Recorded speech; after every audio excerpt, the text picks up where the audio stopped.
All right, let's just jump right into it. The world of AI investing right now is completely split. You've got one camp screaming that this is just the dot-com bubble all over again, a massive crash waiting to happen. And then you've got the other camp insisting, no, this is the real deal, a revolution as big as the industrial age. So today we're going to dig into both sides and figure out what is really going on. And really, it all comes down to this one single question, doesn't it?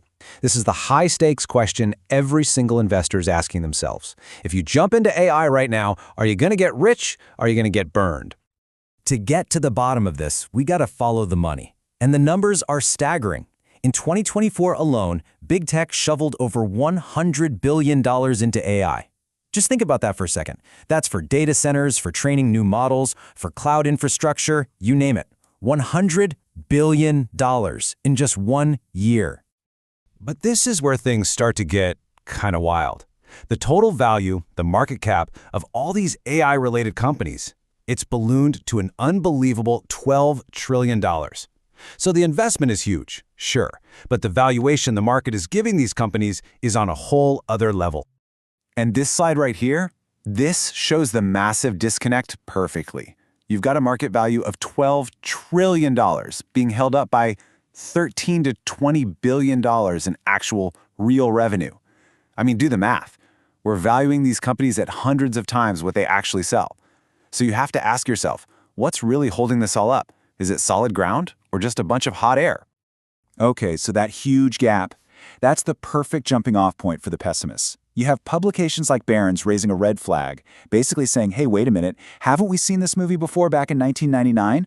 Let's break down their argument. The whole case for this being a bubble really comes down to four main worries. First, this classic growth without profit trap. Second, hardware that gets outdated the second you buy it. Third, just the tough economic climate we're in right now. And finally, the fact that the market itself just seems incredibly fragile, like it's priced for perfection. So let's dig into that first one, the growth without profit trap. This feels like a total flashback to the dot-com days, right? Remember companies like Pets.com, worth a fortune with basically zero sales. Well, today you have these brilliant AI companies promising to cure diseases or reinvent industries, but their actual plan to make money might be 5, maybe even 10 years down the road. The problem is, investors are paying for that far-off dream today. And then there's the hardware problem. The leaky bucket analogy is just perfect. Imagine you're a company and you drop hundreds of millions on the latest, greatest NVIDIA chips, and boom, 6 months later, a new chip comes out that's twice as fast. Everything you just bought is already old news. You're caught in this crazy expensive cycle of just trying to keep up. Now, this right here might be the pessimist's knock